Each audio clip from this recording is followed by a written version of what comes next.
Hi, I'm Jodie Ann Senior. I'm a heart failure specialist, currently in Sydney and staying at my uncle's house. But I wanted to continue my videos, so forgive the environment.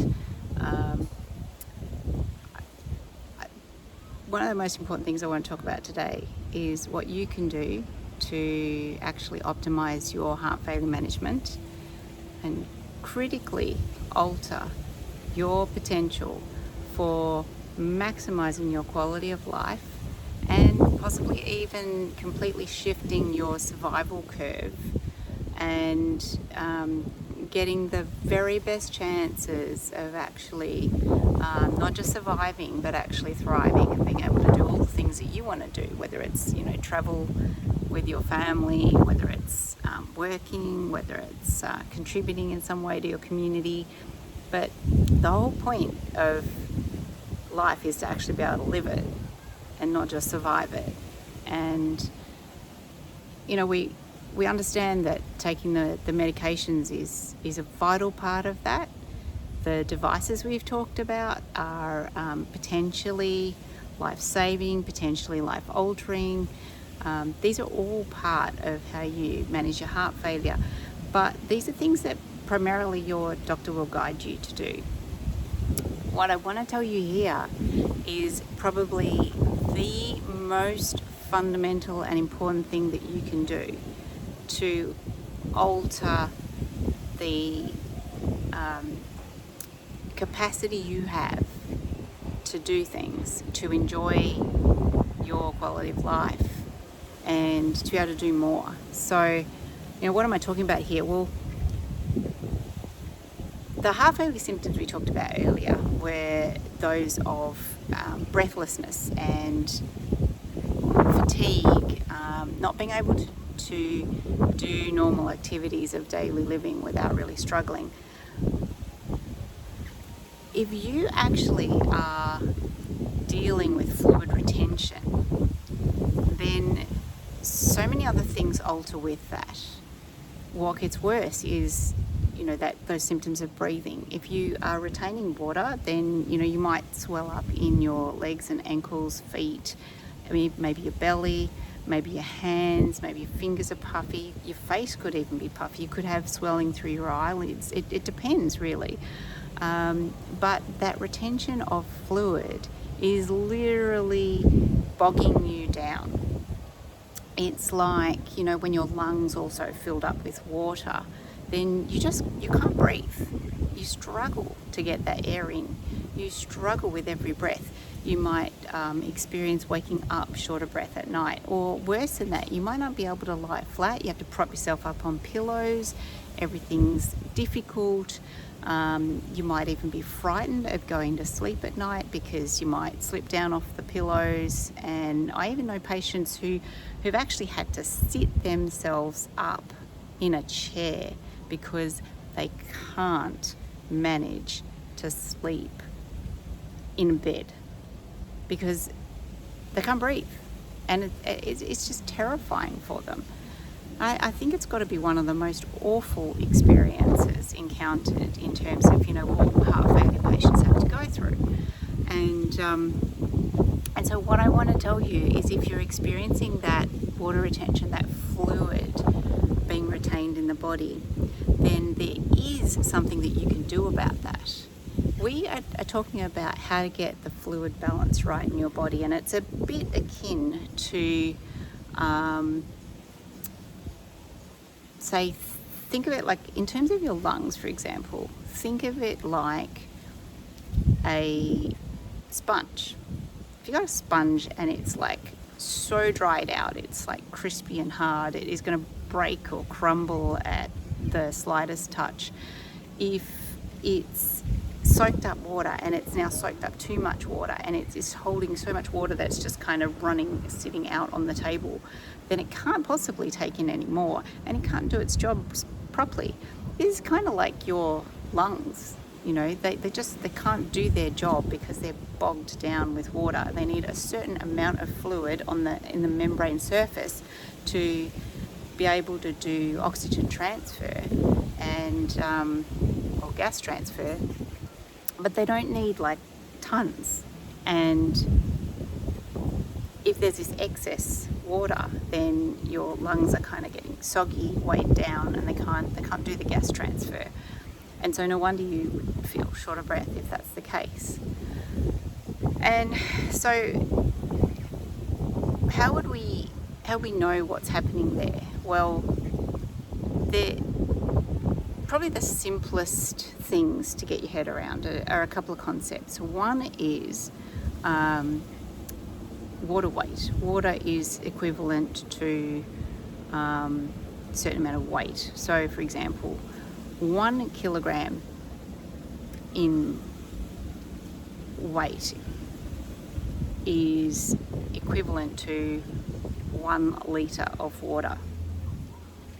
So if you're holding excess water in your body, that can be measured in kilograms. Why is that important? Well, it's really important because there's a really easy objective way to see what's happening with your water weight. Get on the scales and weigh yourself. Now, if you do this in the morning, when you first get up and you haven't eaten, you haven't drunk anything, and you get up, go to the toilet, pass any water that you've got in your bladder, so that's excess water that isn't really meant to be inside you anymore. You do that, you stand on the scales and you record that weight. Let's say that today my weight is 54 kilograms, but tomorrow my weight is 55.5 kilograms. That's gone up 1.5 kilograms, which is the same as 1,500 milligrams in weight. Couldn't quite work that out. It's the same as 1,500 mils or 1.5 litres in fluid. So 1.5 kilos, 1.5 litres of water. That's the equivalent. Now, it's not possible, even if I just pigged out the day before, that I would have put on 1.5 kilograms in body mass, in fat or muscle or anything else. It can only be water in the space of 24 hours. Why? Because you just can't put on that much physical mass in one day from gaining muscle or fat. It's something like 38,000 kilojoules excess that you'd have to eat on top of your maintenance kilocalories of 2,000 to be able to actually gain a kilogram in weight. That's a lot of food, but you can fluctuate that much in one day in water. Now the same applies if you just drop weight suddenly, and this is why all those amazing diets, so you lose 5 kilos in 1 week, which is just garbage. Most of that, if you lost that much in a first week, would actually be water weight, which is why it looks so incredible in the beginning and then why it slows down and plateaus over the longer term, because it takes about a week to lose maybe half a kilo with any sensible diet. So you're not going to suddenly lose 3 kilos in physical mass in a few days. You're only losing water. This is where it's really important for us, though. When we want you to track your body weight, it's not to frown upon how much you weigh or what your fat or muscle content is. It's not about that. It's very much about what your water weight is and how to track that. And weight gives us a very objective measure, because we all know how we cheat on diets, and people who are on fluid restrictions, say 1.5 litres a day, which is reasonable for most people. When you are dry and thirsty, particularly if the medications make you feel like that, especially diuretics, then your mouth is dry, you think you need to drink more, because we equate dryness, it's a survival thing, we equate dryness or thirst with not having enough water or fluids, so we go drink more. But I'm telling you, if you drink in excess and your body can't handle it, your kidneys can't get rid of it, your heart can't deal with it, then you are going to suffer, because you're going to retain that fluid in your body. You aren't going to be able to get rid of it all. And if you do that, your weight will suddenly jump up. And that means you're going to carry excess water. Now, I should have brought something to show you, but imagine a 1.5 litre bottle of Pepsi soft drink, for example, or a 1 litre carton of milk, and just pick it up and hold it. It's heavy. So if you're doing that and you're carrying that extra water, also have a look at that volume. It's huge. That amount of volume sitting in your body, in your lungs, of course it's stopping you breathing. Of course it's making life harder for you. Even if it's in your legs. Imagine if you have swollen legs up to your knees. You could be holding 5, 6, 8 litres of water in your legs. That's ridiculous. And I'm not saying it's ridiculous because it's your fault. It's not your fault if you haven't been taught what you need to do about that, or how you get rid of it. But it starts with monitoring fluid. It's a simple equation: what comes in versus what comes out. Now, if what goes in is exactly the same as what goes out, then your weight day to day will not change. It will not fluctuate. But if your weight has gone up or your weight has gone down, then you have either retained more water or if you've lost more water. Now, if this happens on consecutive days, especially the gaining bit, right, that can be a big warning sign that you are going to end up in trouble. So if you're not in hospital now, if you keep going that way, you are going to end up in hospital very soon. So critically, we will watch that weight. I ask my patients to record this on a daily basis, not because I care how fat they are or anything like that. It's water weight that I'm interested in. So, whereas you'll be told to weigh yourself once a week if you're monitoring your weight for diet purposes and fat loss or fat gain or muscle gain or whatever it is, then that's a whole different story to what we're trying to do here as heart failure specialists. We want your weight daily, without fail, every morning after you've gone to the toilet. That's our best indicator of where you're at. So if you could learn one thing from this video, it's this: if you track the water in versus water out, if you track your weight and you can find your target, what we call dry weight, which is when you don't have excess water, you're just the right amount of water in your body, then that is going to be where you are functioning optimally. And an optimal function is going to be way better than if you are bogged down with excess water. If you can't breathe doing simple activities of daily living, then your survival curve is rubbish. It's very poor. No matter what medications you take, it's bad. But what I want you to concentrate on is there's great hope in being able to shift that curve, improve your exercise capacity by improving and optimizing your fluid balance. And if you do that, you not only get to feel a whole lot better, you have the best chance of actually shifting that whole survival curve. You cannot expect your medications to be absorbed properly if your gut is bogged down with excess fluid. If it's swollen up, if the cells and the channels can't function properly, you can't even absorb your medications properly. So how are they going to be able to do their thing? So this to me is one of the most crucial things that you can do if you're struggling with fluid retention, is learn how to properly manage that fluid, get it balanced right for you. Your doctors can help you with this. They can help guide you to the right fluid weight. If they know what they're doing, then this is not that difficult, and you could experience life completely differently.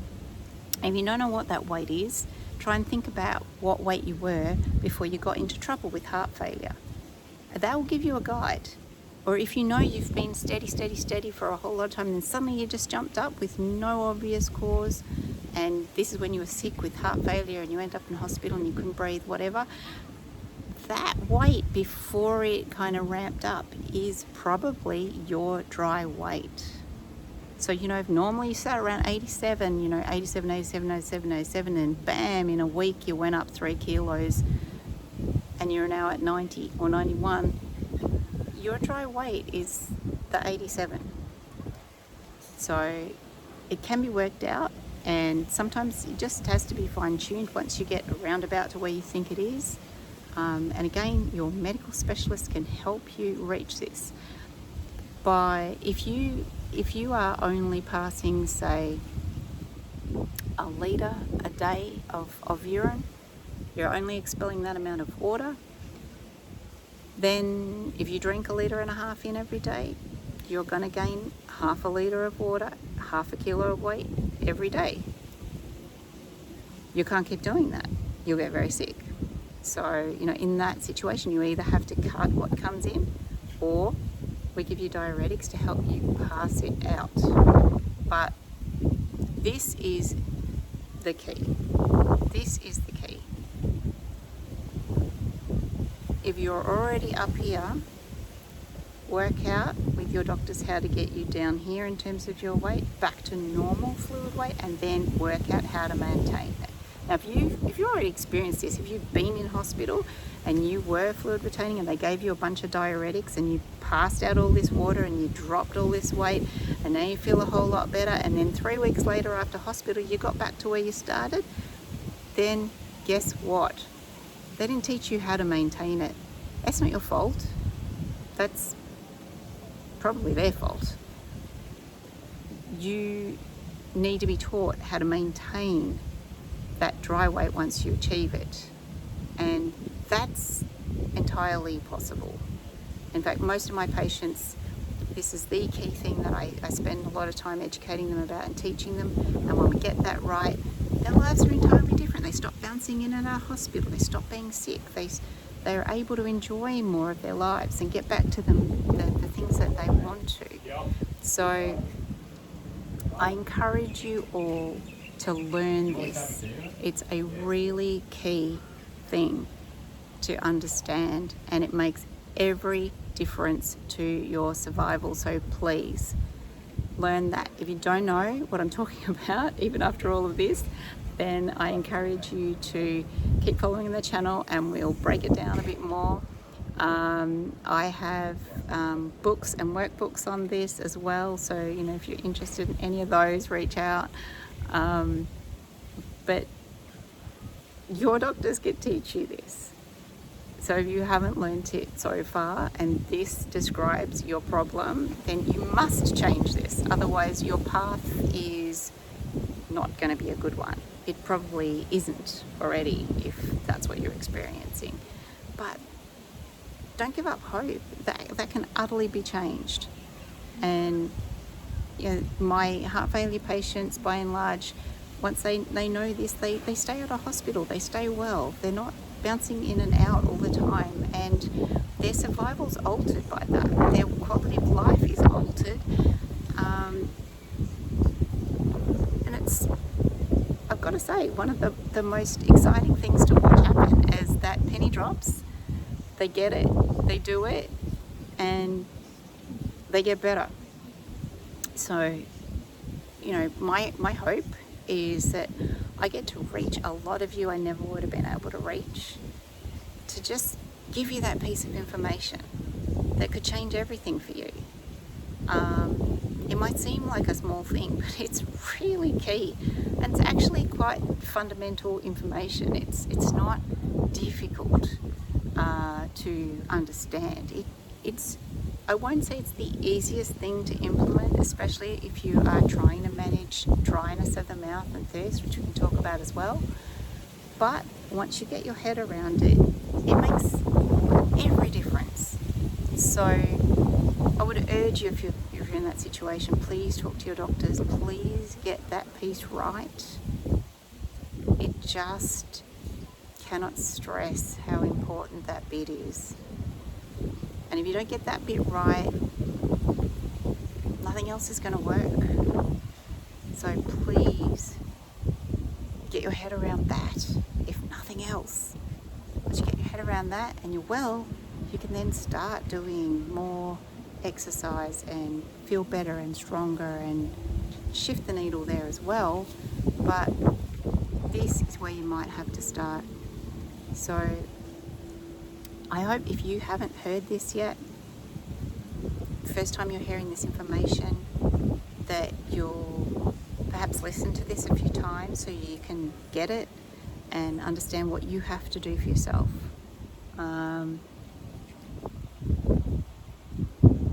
Cannot stress how life-changing it is, and it is so incredibly awesome to see this turnaround when patients get it and their lives improve dramatically. It's fantastic.